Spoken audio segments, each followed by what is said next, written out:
han anunciado con la fiscal esta fuerza conjunta para enfrentar la corrupción en momentos de pandemia. ¿Puede usted darnos un acercamiento a lo que ha pasado? Y claro, vemos que un expresidente está también y ha sido detenido por portar armas. ¿Por qué se fue a la casa de él también?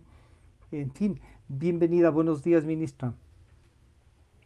Buenos días, mucho gusto saludarlos. Perdonen la demora, lamentablemente un compromiso previo se extendió y hemos tenido una madrugada con mucho trabajo a propósito de los allanamientos, las detenciones. Hago un resumen rápido. Se han realizado en la ciudad de Guayaquil 11 allanamientos y 9 personas están detenidas. En la ciudad de Quito 12 allanamientos y 5 personas se encuentran detenidas. Es parte de los primeros resultados de esta fuerza de tarea, de este grupo de trabajo que la Fiscalía General ha creado y, por supuesto, que cuenta con el apoyo también de policía especializada. Este trabajo que usted nos dice duro, ministra, usted ha tenido que, al tratar con la pandemia, con las dificultades con los municipios, la propia seguridad, un poco la vocera del régimen, estamos despertándonos casi todos los días con un escándalo. Pero claro, uno dice, pero con la posibilidad de analizar el escándalo y por qué se ha generado. La corrupción rebasó al virus, ministra. Lamentablemente, este es otro virus, esta es otra pandemia en el país. La corrupción es muy grave, la corrupción daña, la corrupción cobra vidas, porque más todavía cuando la vemos incrustada en los temas de salud. Y lamentablemente es un virus que está aquí por más años, por muchos más años que la dolorosa pandemia que hemos vivido, normalizada en lo público y en lo privado, porque creo que ahora parte importante de las investigaciones tiene que dirigirse a las redes de proveedores. Es parte de lo que tenemos que investigar, no es solamente el funcionario público el responsable, son redes de proveedores que realmente han tenido un modus operandi en estos casos. Es lamentable, pero creo que lo único que es más grave que lo que estamos viendo es que esto se dé en un marco de impunidad. Usted lo comentó hace un momento, han sido días difíciles, la pandemia, la emergencia sanitaria, los temas que ha debido la policía mantenerse trabajando en materia de violencia, de delincuencia, que eso nunca se detiene, pero creo que lo más importante de todo es que aún en la peor de las crisis, el Ecuador resuelve sus conflictos en democracia, en el marco de la institucionalidad democrática, con libertad de expresión, sin censura, con los medios funcionando, que han hecho también un gran esfuerzo para mantenerse trabajando durante la pandemia, en los temas humanos, en los temas de salud, investigando los temas de corrupción, en democracia, porque aquí está la policía haciendo su trabajo a órdenes de lo que dice un juez, a pedido de la fiscalía, no sentenciando desde el Ejecutivo, no encubriendo desde el Ejecutivo, sino simplemente permitiendo que el Estado de Derecho funcione, garantizando que el Estado de Derecho funcione. Y creo que en medio de los difíciles días que nos ha tocado vivir, Estado de Derecho, democracia, el poder evitar la impunidad, luchar contra la impunidad, creo que eso nos permite también mirar hacia el futuro. Sobre esas bases hay que reconstruir el país luego de meses tan difíciles. Esto venía acarreándose en estos últimos 13 años. Hay gente que dice, bueno, pero ¿quiénes dieron las administraciones de esos hospitales? Tienen que ver también con lo que nos ha pasado en la asamblea y algunos asambleístas. Hay un expresidente que dice, ¿por qué ahora le están buscando cosas? Porque no pasa un proyecto y con lo cual admite de que ha habido negociaciones. Ministra, usted ha estado en esto. Y no es mala la palabra negociación, pese que a muchos la quieren corromper. Pero se llegaron a tratar, le han pedido a usted a alguien que nombre eh, gente en los hospitales, en determinadas áreas de la administración. Le agradezco, Francisco, por la pregunta. De ninguna manera este es el resultado de una negociación. Y por eso como gobierno somos los principales interesados. Yo lo he conversado con la fiscal general, lo he conversado con el presidente de la República. Es muy importante que no quede lugar a dudas sobre esto.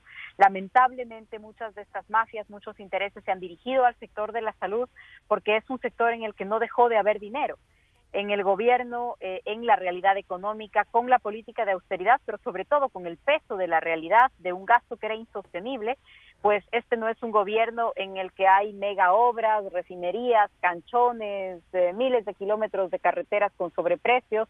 Lamentablemente, entonces los intereses se dirigieron al único lugar en donde se mantuvo el gasto y la inversión, que fue la salud. Pero esto, de alguna manera, con complicidad del gobierno, tienen que descartarlo. Tenemos que llegar a la verdad para que no quede lugar a dudas. El gobierno del presidente Moreno, no va a dejar una duda sobre este tema, porque no hay gobierno que haya hecho más esfuerzos para luchar contra la corrupción con los gravísimos costos que hemos pagado.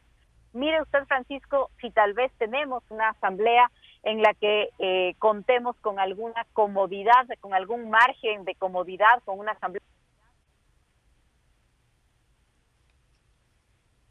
difícil, y las negociaciones, que yo también defiendo lo que usted dice, en política eso no es una mala palabra, pero la pregunta es en qué consisten.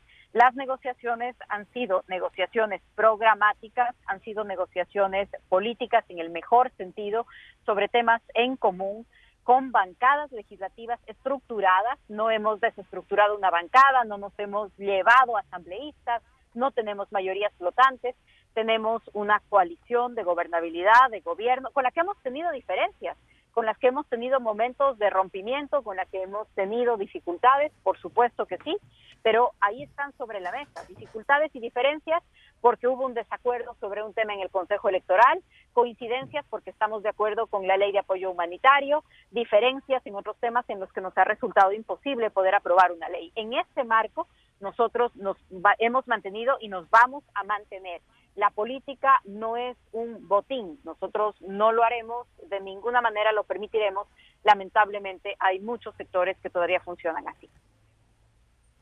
Y en estos muchos sectores hay todavía algunos que, denominados el sector correísta, que los enfrentan y los acusan y que están dispuestos a recibirlos porque al fin y al cabo eran compañeros de ruta en estos 13 años. Ministra, los asambleístas mencionados, y le diría el mayor este rato, el asambleísta Manavita Mendoza, eh, ¿cómo va a actuar usted en esto? Él era el presidente de una comisión, como nos han recordado.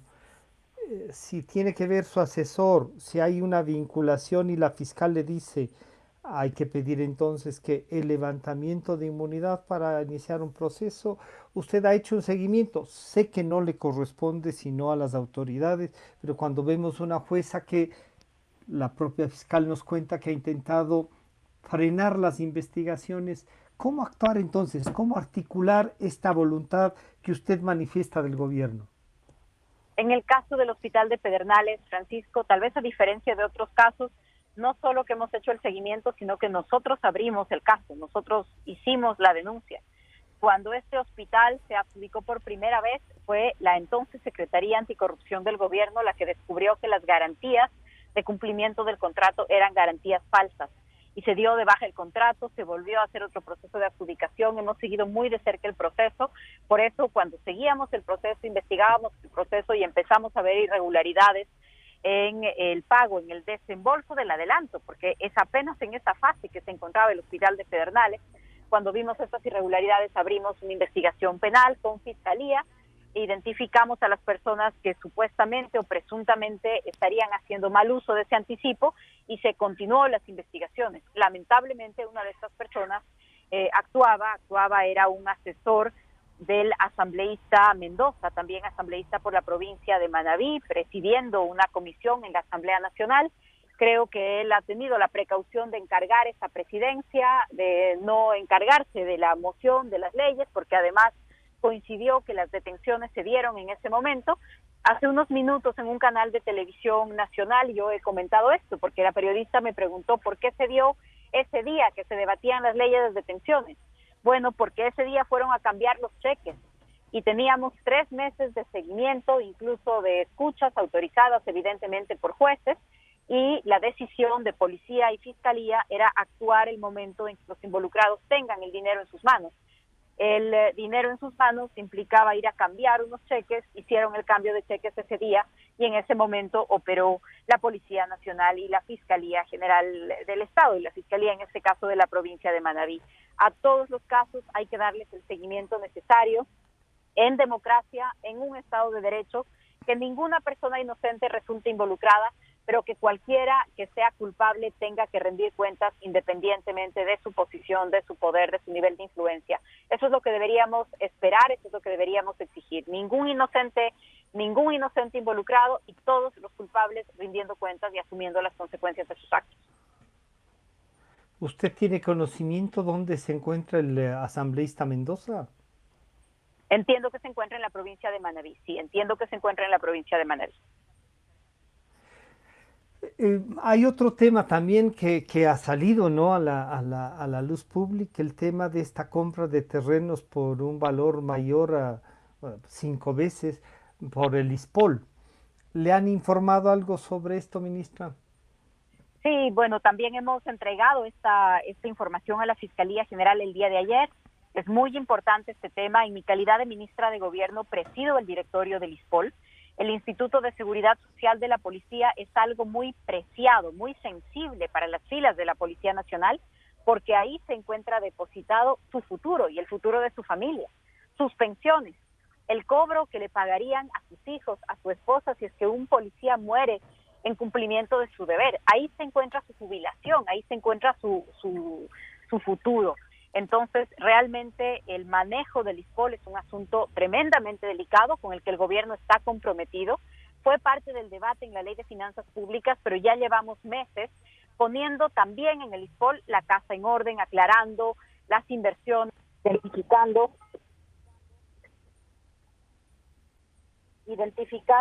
las inversiones del portafolio, la composición de ese portafolio. Y en esas investigaciones vemos algunas irregularidades, identificamos algunas irregularidades que están vinculadas a inversiones en papeles, algunas de ellas, y otras están vinculadas a inversiones en inmuebles. Con casos tan delicados como el que usted menciona, un terreno que tiene un avalúo de aproximadamente $500,000 y por el que se paga algo más de $14 millones. Este tipo de cosas tienen que ser investigadas, tienen implicaciones financieras para una institución como el ISPOL y tienen implicaciones legales para quienes los han manejado. Y lamentablemente, Francisco, y se lo he dicho a la fiscal general el día de ayer, lo he dicho en una rueda de prensa el día de ayer, muchos de los implicados, en lugar de rendir cuentas a la justicia, lo que pretenden hacer es empañar a la policía, empañar la institución, descalificar a los colaboradores del ministerio o a las autoridades de la Policía Nacional o a sus miembros. Y esto hay que dejarlo muy claro. En donde vemos ese tipo de descalificaciones, en donde vemos ese tipo de agresiones, hay que seguir la pista porque lo que están pretendiendo es evitar las investigaciones de temas tan delicados como los del ISPOL. ¿Se podrá hacer un balance, ministra del ISPOL, de lo que ha sido el manejo de estos últimos 10 años? Porque parece que también ahí ha habido fiesta como en la embajada en Londres. Lamentablemente, en el manejo de los recursos públicos en el país ha habido fiesta, para usar el término que usted ha usado, Francisco. Lamentablemente, porque son los recursos de los ecuatorianos, en este caso los recursos de la policía. Por cierto, el portafolio del ISPOL es un portafolio de $1.400 millones. $1.400 millones. No es un portafolio pequeño. Y estamos hablando de un terreno de 14 millones. Es mucho dinero, pero por supuesto no pone en juego la estabilidad y la sostenibilidad del instituto, que es nuestra principal preocupación. Pero hay que tener reglas claras para que nadie se beneficie del dinero que es de los policías. Y esas reglas claras implican, por ejemplo, que las inversiones deben tener autorizaciones. No podemos hacer que las inversiones las haga un funcionario sin que conozca el directorio, que grandes montos, que no haya una diferencia sobre los montos. Que el directorio conozca la composición del portafolio, que se negocie en bolsa cuando se negocia papeles.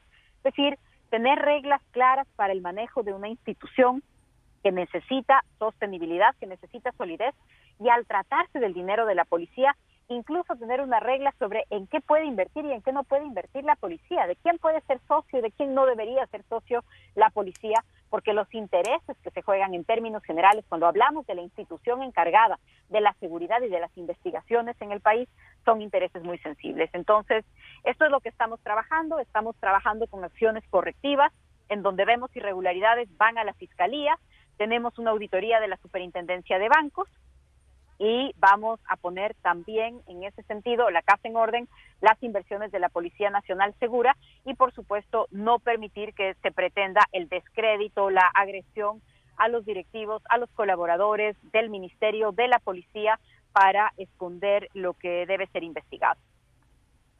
Señora ministra, ¿estamos preparados para que en esta apertura, en amarillo ya una buena parte de cantones, no se reactive aquello de la confrontación social y que las dificultades económicas que vive, la pérdida de trabajo, todo eso, no traiga una violencia significativa? No se puede repetir un octubre.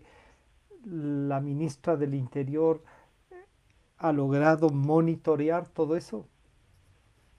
Estamos trabajando para evitar un escenario de violencia y de confrontación.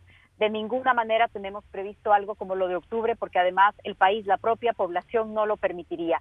Hoy estamos frente a un momento en donde hay plena conciencia de la necesidad de paz y de trabajo. Paz y trabajo, eso es lo que necesitamos en este momento. La mayoría de familias así lo quieren. Familias enteras han tenido pérdidas humanas, han tenido pérdidas materiales, no ha sido una época sencilla. Nadie quiere más violencia, nadie quiere pérdidas, nadie quiere confrontación, y la crisis que tenemos encima es una crisis a nivel mundial, de la que solamente vamos a salir con trabajo.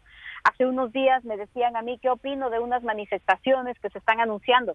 Yo les decía, si las manifestaciones nos van a conseguir los 12,000 millones de dólares que le faltan al presupuesto general del Estado, si las manifestaciones pueden hacer que se duplique el Fondo de Reactivación Económica, que por el momento es apenas 1.500 millones, bien quisiéramos que sea el doble, bien quisiéramos que sea 20,000 millones de dólares como ha puesto Perú, pero con la diferencia de que Perú tenía ahorros, tenía reservas.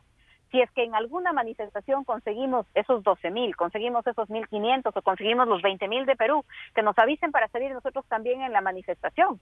Pero hoy, ¿ante qué vamos a manifestar? Vamos a manifestarnos porque se rompieron 3 oleoductos, vamos a manifestarnos porque el precio del petróleo cayó hasta cero, vamos a manifestarnos porque hay una pandemia global que ha cobrado la vida de decenas de miles de personas. No es en este momento un problema de voluntad, es una realidad que tenemos encima y una realidad a la que vamos a superponernos con trabajo, con unidad, con paz.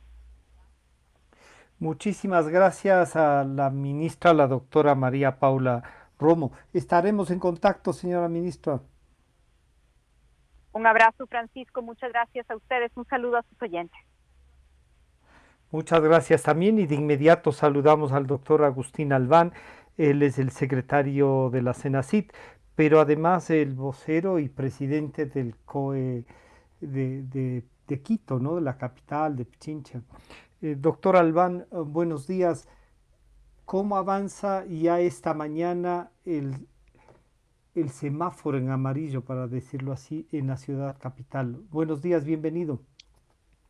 Buenos días, un gusto estar aquí, un saludo al auditorio.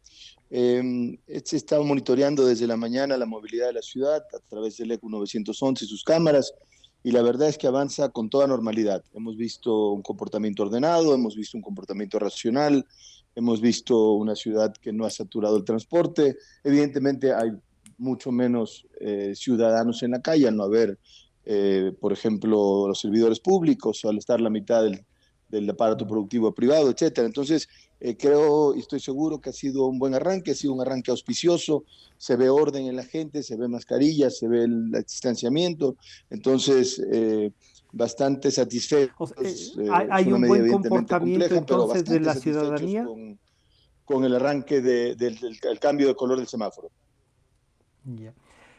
Una pregunta que un poco flota, ¿no? ¿Compran estas pruebas de COVID los municipios, las juntas parroquiales, los consejos provinciales? Pero además vemos que tienen dificultades, entre comillas, de esto de dificultades, para comprar fundas para cadáveres, para comprar las mismas pruebas.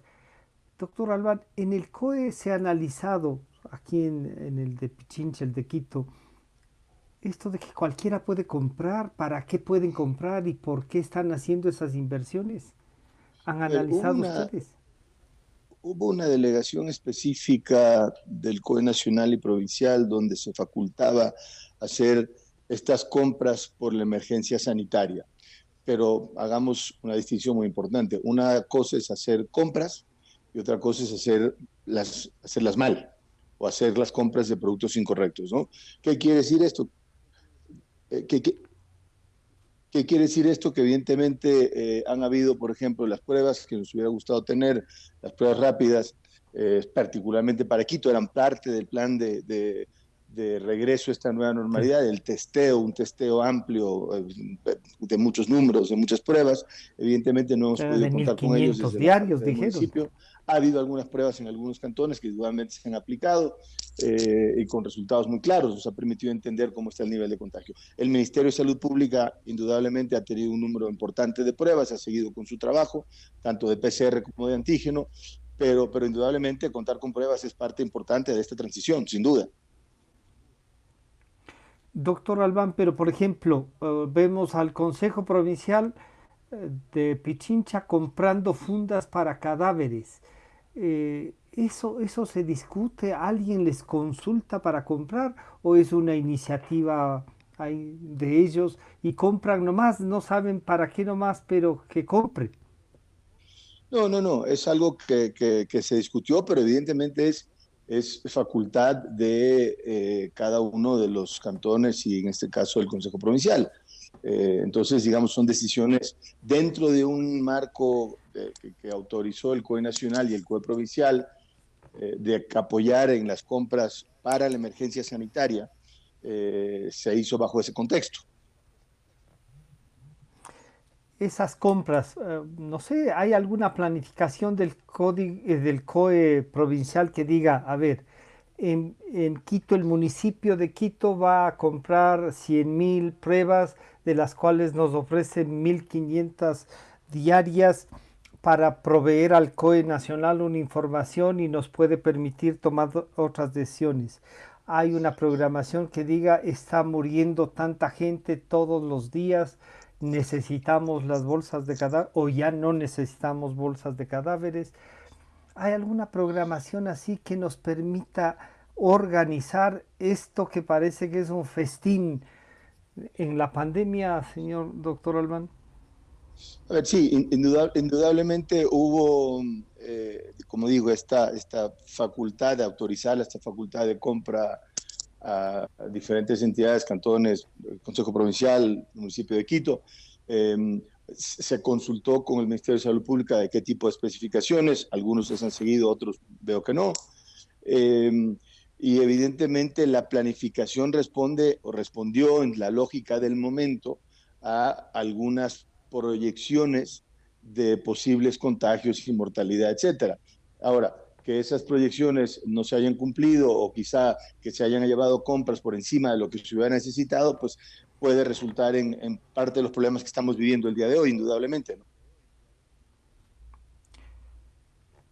¿Cuánto requiere la ciudad?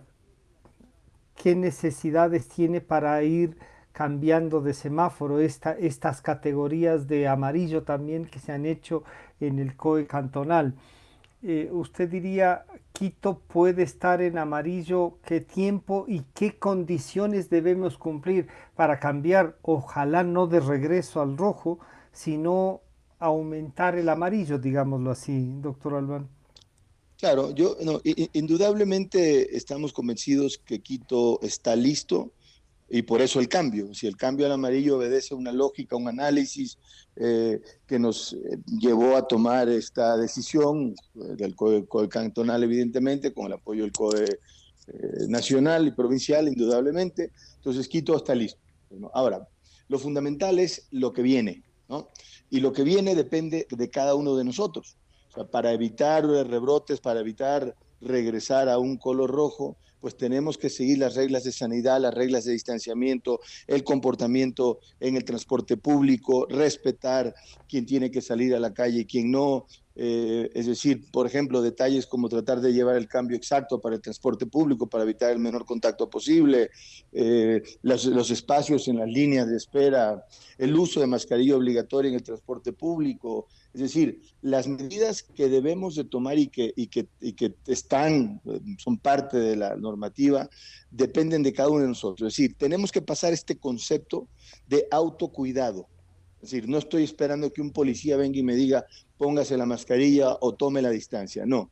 Hoy es momento, somos tantos quiteños que salimos a la calle, tantos residentes de la provincia de Pichincha que salimos a circular, que el autocuidado es una herramienta fundamental para mantenernos en color amarillo y mantener la productividad del país, porque eso es algo fundamental. Son medidas que se han tomado para salir adelante de una de las crisis que nos afecta, que es la crisis económica. En el tomar en consideración esto que es una realidad y que algunos decían, si no se abre un poco el espacio, la gente se va a abrir sola el espacio. Claro, a más de las temas, de los temas técnicos, también hay que tomar en consideración esto. ¿Cómo va el tema de turismo, de restaurantes y de comercios, los centros comerciales y estas otras actividades, doctor Albán? Bueno, están todos aperturados con un aforo del 30%, evidentemente con medidas, por ejemplo, en el uso de mesas, los patios comerciales de los centros comerciales también abiertos, con una menor aforo y menor densidad, ¿no? Eso es importante. Creo que lo que estábamos viviendo ya los últimos días antes de la toma de la decisión era que mucha gente de facto estaba ya en la calle. Veíamos que se estaba penalizando, digamos, al sector formal organizado, porque el sector informal ha tenido una dinámica un poco diferente. Entonces, creo que era el momento de permitir que el microempresario, que el dueño de la tienda, que el dueño del negocio, pudiera movilizarse, transportarte y reactivar la economía familiar, que es fundamental. Entonces, yo creo que este conjunto de medidas nos permiten justamente empezar a reactivar el país. De la crisis salimos trabajando. No hay otra manera, produciendo. Entonces, creo que es el Y claro, momento de y que entonces hay que Quito... generar las condiciones para eso. ¿Cuáles son los Exactamente. últimos datos con los que partimos en amarillo, señor doctor Albán? Eh, Partimos con 4.087 casos confirmados, de los cuales 3.777 están en Quito, sí, la gran mayoría. Hablamos de 311 personas fallecidas. Entonces, pero lo importante es, más allá de las cifras, porque estamos hablando de seres humanos, es temas como la curva Claro. de crecimiento de la enfermedad, que claramente ha bajado. Por ejemplo, en algunos cantones del noroccidente no hemos tenido contagios en 14 días o más. Entonces, tenemos cifras y estadísticas que nos permiten, entre muchas, pensar que estamos en un momento adecuado sin descartar los riesgos, sin descartar los desafíos que implica un cambio de semáforo, pero tenemos suficientes cifras para saber que es una decisión acertada y correcta. Entonces avanzamos, digamos, con las estadísticas suficientes para garantizar esta, pero con el compromiso ciudadano de cumplir las normas también. ¿Qué otras recomendaciones hace el COE provincial, doctor Albán? Miren, varias importantes. Una, limitémonos a viajes esenciales, ¿no? Los que tengamos que salir, que lo hagamos responsablemente, que estemos pendientes de nuestro entorno, estemos pendientes de los demás, que nosotros, cuidándonos a nosotros mismos, cuidamos al vecino, cuidamos a nuestra familia, si tomamos las medidas de protección cuando regresamos a nuestros hogares, cuidándonos a nosotros, cuidamos a nuestros adultos mayores, en fin. Creo que hoy la responsabilidad es una responsabilidad enteramente ciudadana. Insisto, y es un tema del autocuidado hoy por hoy, es la manera de mantener no solo el semáforo en amarillo, Es un sino compromiso la salud de ciudadano la con ciudad. la sociedad en general. Completamente. Mire, si hay una gran lección que nos está llegando de esta terrible pandemia, porque siempre las crisis dejan lecciones permanentes, ¿no? Es que esta nueva solidaridad que tiene que haber entre los ecuatorianos, yo te cuido y tú me cuidas, tú te pones la mascarilla y yo también, nos distanciamos para quizá luego abrazarnos, pero somos nosotros los que manejamos ahora esta pandemia, somos nosotros los que de alguna manera somos agentes de salud dentro de la ciudad, dentro de la provincia y dentro del país. Estas preocupaciones de que se estaba llegando a límites en los temas de salud en los hospitales y que lo que hay que evitar es justo que no lleguemos al límite, sino que tengamos unos espacios de movilidad. ¿Usted encuentra que estamos saliendo de ese límite? ¿Se mejora esa posibilidad de servicio hospitalario, doctor? Mire, primero es una cifra muy dinámica, o sea, ha ido cambiando. Llevamos ya, digamos, 3 semanas con el sistema de salud lleno, pero no rebasado, que es un tema importante. En ese tiempo, digamos, desde que empezó la crisis, ha habido un incremento importantísimo, no solo en camas para COVID, sino en camas UCI. Le hablo que el Ministerio de Salud Pública incrementó camas UCI en un 380%. Es decir, la capacidad de atención de pacientes crónicos y urgentes como de pacientes no tan graves se ha incrementado. Entonces, si bien mantuvimos el sistema y lo mantenemos aún lleno, el sistema no está rebasado. Y le doy un ejemplo, y lo he repetido en múltiples ocasiones. Sistema sanitario como Nueva York, rebasado. Sistema sanitario como Madrid, rebasado. El sistema italiano, rebasado. Y en Quito, por el crecimiento de la curva, por el control, digamos, del confinamiento, por el respeto que ha tenido la sociedad quiteña, nos ha permitido que la curva crezca como cualquier epidemiólogo hubiera querido que crezca, despacio, de manera controlada, sin saturación de los sistemas hospitalarios, y eso es lo que nos permite llegar al día de hoy, al 3 de junio, con un semáforo en amarillo 77 días después del inicio de la pandemia. Doctor Albán, el tema, y ahí le topa a usted por doble lado, el tema de las universidades, de su reactivación y a lo mejor también el tema del financiamiento, porque le deben haber hablado a usted sobre ese tema. ¿Cuándo se podrá hacer alguna ya actividad educativa presencial en las universidades y a lo mejor si usted conoce también de escuelas y colegios?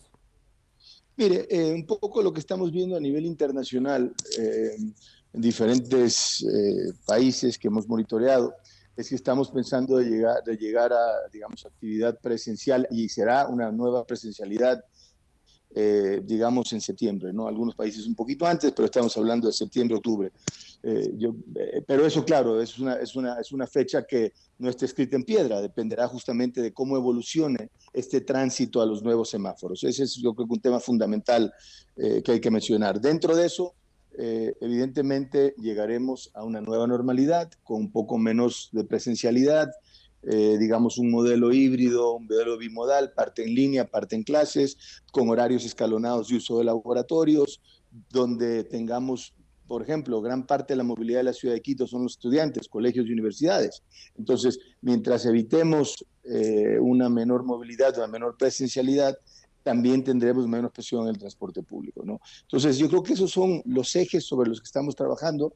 Evidentemente, las universidades en ejercicio de su autonomía irán haciendo propuestas, irán definiendo eh, fechas de inicio, pero lo fundamental aquí es que tendremos que seguir monitoreando el desarrollo de la pandemia, el desarrollo de los contagios, el transitar al semáforo verde, y eso nos permitirá definir con precisión fechas de regreso a las aulas de manera presencial o semipresencial, que será la nueva realidad. Una especie siempre.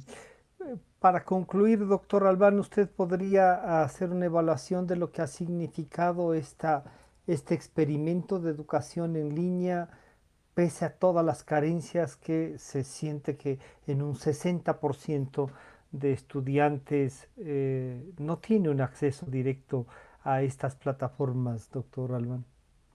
Mire, indudablemente esto cogió a muchas universidades que no estaban preparadas, que no tenían plataformas en línea, que no tenían los contenidos, las metodologías abordadas, ¿no? Yo siempre he sido un propulsor de la educación en línea, lo dije desde el inicio de mi mandato, hoy nos tocó hacerlo de una manera muy rápida y evidentemente eso implica desafíos.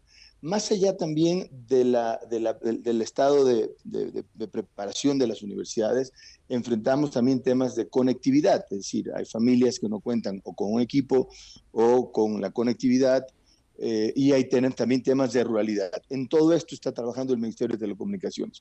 Lo que le quiero decir es lo siguiente. Evidentemente podremos tener algunas carencias en el acceso a la educación en línea. Ante esta pandemia era necesario movernos hacia adelante. Y lo que nos queda otra vez es esta gran oportunidad de modernizar la educación del país, ya que nos obliga a hacerlo la pandemia.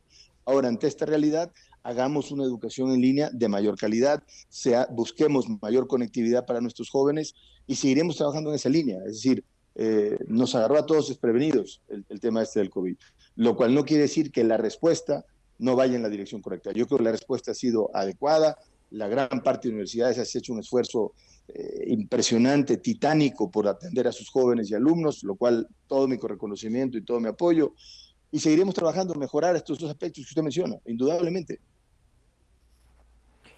Señor doctor Agustín Albán, secretario de la CENACID, muchísimas gracias por atendernos, estaremos en contacto con usted. Un placer, saludo a todo su auditorio. Muchísimas gracias. Ha estado con nosotros el doctor Agustín Albán, secretario de la CENACID y presidente del COE provincial de Pichincha. Luego de este corte continuamos con más. Con toda la fidelidad, un manejo informativo solvente.